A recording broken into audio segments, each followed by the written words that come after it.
des Écritures de l'Ancien Testament, et combien cela est plus vrai encore de celles du Nouveau. Jésus dit, ce sont elles qui rendent témoignage de moi. Jean 5, 39.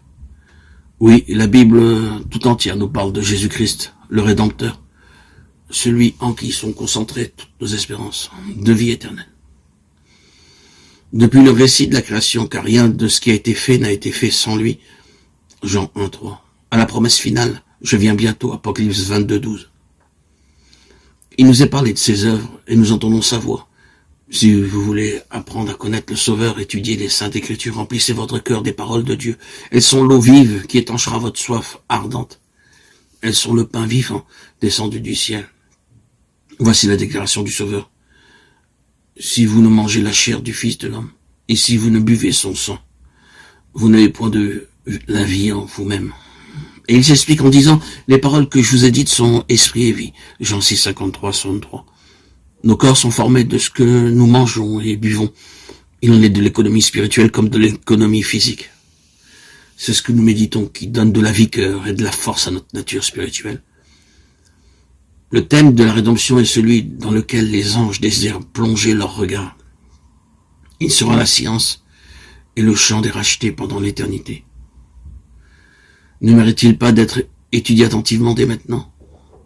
La miséricorde et l'amour infini de Jésus-Christ, le sacrifice accompli en notre faveur.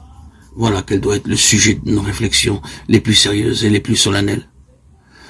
Il faut s'arrêter longuement sur le caractère de notre Rédempteur et intercesseur et méditer sur la mission de celui qui est venu sauver son peuple de ses péchés. Par la contemplation des choses célestes, nous fortifierons notre foi et notre amour. Nos prières seront plus agréables à Dieu parce qu'elles seront de plus en plus inspirées par la foi et l'amour.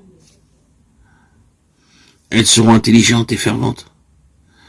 Nous acquérons une confiance plus ferme en Jésus et nous ferons une expérience journalière et vivante de sa puissance pour sauver parfaitement ceux qui viennent à Dieu par lui. En méditant sur les perfections du Sauveur, nous sentirons naître en nous le désir d'être entièrement renouvelé et transformé à sa pure image. L'âme désirera ardemment ressembler à celui qu'elle adore. Plus nos pensées s'arrêteront sur Jésus-Christ, plus nous voudrons parler de lui, et mieux nous le représenterons aux yeux du monde. La Bible n'a pas été écrite pour les savants seulement. Elle a au contraire été écrite pour le peuple. Les grandes vérités fondamentales du salut y apparaissent aussi claires que le jour.